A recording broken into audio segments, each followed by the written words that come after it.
Welcome back. This is Sukhdev sir. Welcomes you once again in the online class. Students, we are doing elements of account and chapter number 1 accounting and its terminology, 11th standard English medium, and this is the lecture number 9. Students, in the previous video we have understood the meaning of capital receipt and capital revenue as a terminologies, and we shall learn today some new terminologies. Let's start. Students, we have completed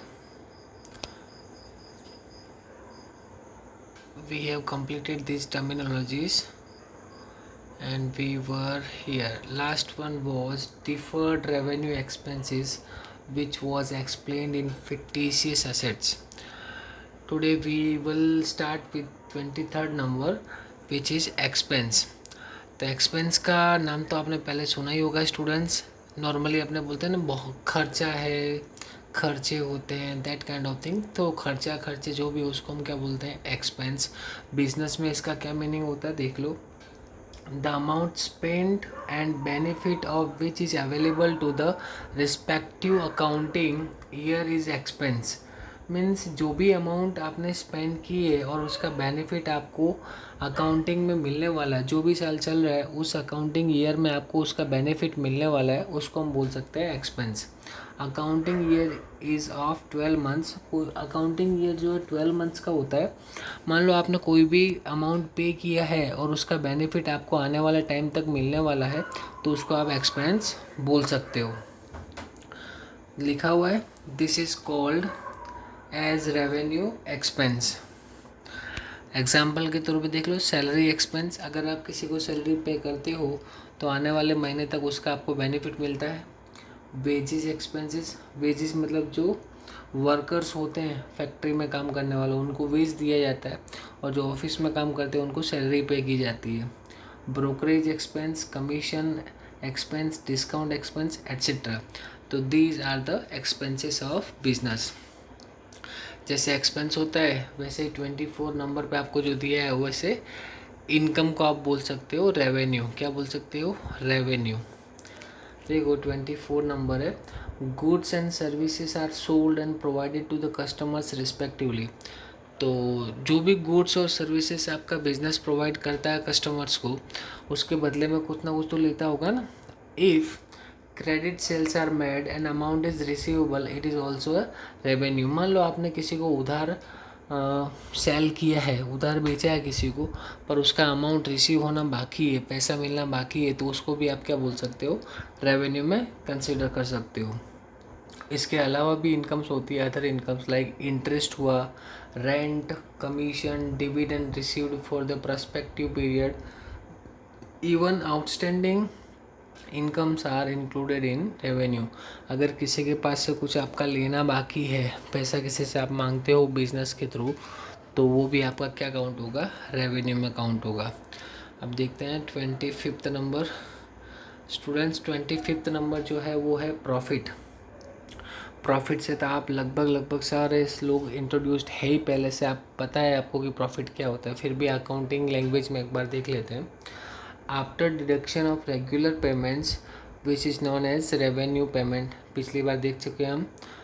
from regular receipt of the year the remaining surplus is known as profit. Bracket को हटा के फिर से पढ़ो.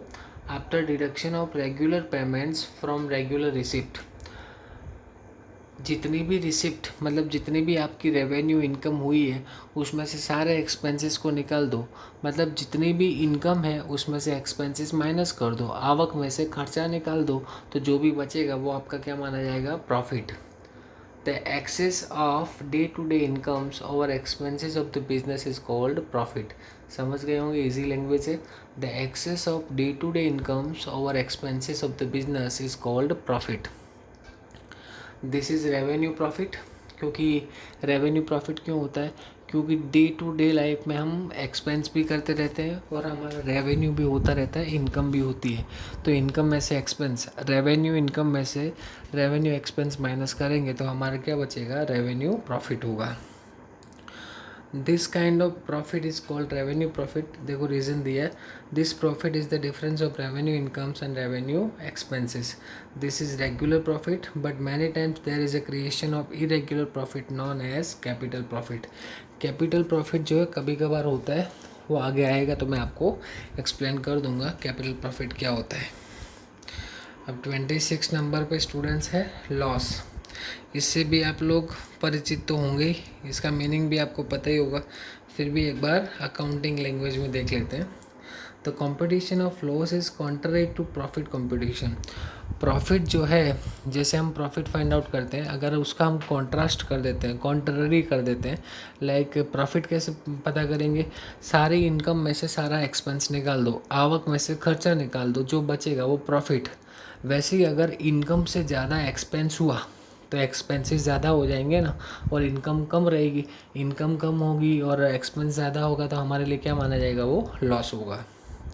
The difference obtained by the deduction of regular income from the regular expense is called loss. This is called revenue loss. Deficit word is popular for loss in practice.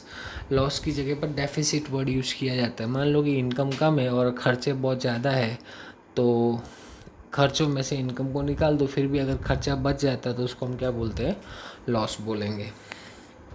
ठीक है students, नीचे example दिया है, easy language में है, आप अच्छे से पढ़ लोगे तो भी समझ में आ जाएगा। अब 27 नंबर पे आता है gain. Profit and gain are popular as synonyms. Gain और प्रॉफिट दोनों जो वर्ड है, उन दोनों वर्ड का मीनिंग क्या होता है, सेम होता है। ठीक है स्टूडेंट्स। अब नंबर 28 पे आता है purchase.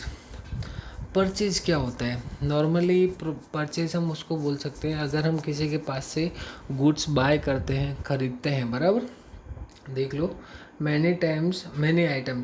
many items or services are purchased in business. All these purchases are not treated as purchase of business, they are expenses of business. A businessman does the business of goods, purchase of that goods is treated as purchase in accounting.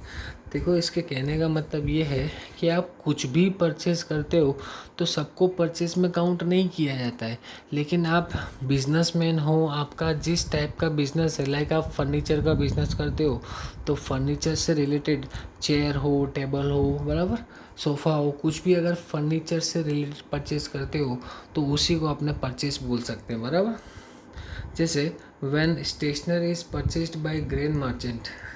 Grain merchant मतलब कोई अनाज का व्यापारी, और वो stationery purchase करता है तो उसके लिए वो परचेज नहीं हुआ, it is stationery expense, but if he purchases grain it is treated as purchase.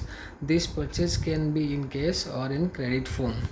मान लो कोई ग्रेन का व्यापारी है, अनाज का व्यापारी, और वो जाके स्टेशनरी की शॉप से कुछ भी परचेज करता है तो वो उसका स्टेशनरी का एक्सपेंस हुआ, उसको हम परचेज नहीं बोल सकते। वही अगर ग्रेन परचेज करता है तो उसके लिए हम क्या माने जाएंगे, परचेज बोलेंगे। ठीक है, वैसे ही होता है सेल्स। सेल्स भी समझ लेते हैं।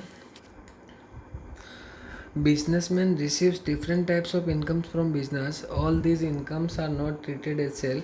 As businessman does the business of goods, sales of that goods treated as sales in the accounting. Income generated by grain merchant through sale of grain is called sales. जिस चीज़ का आप business करते हो, अगर उसी को सेल करते हो, उसी को बेच देते हो किसी को, तो उसी को अपने सेल बोल सकते हैं। बाकी दूसरी कोई भी इनकम होगी तो उसको अपने सेल नहीं बोल सकते। लाइक मेरा इलेक्ट्रॉनिक्स का बिज़नेस है तो मैं टीवी, रेफ्रिजरेटर, एयर कंडीशनर ये सब सेल करता हूँ और बदले में मुझे इनकम मिलती है, तो उसको हम क्या बोल सकते हैं, सेल बोल सकते हैं। ठीक है, अब हम नेक्स्ट वीडियो में देखेंगे आगे जो भी दिया हुआ है। आज के लिए इतना ही रखते हैं। Till then stay home, stay safe.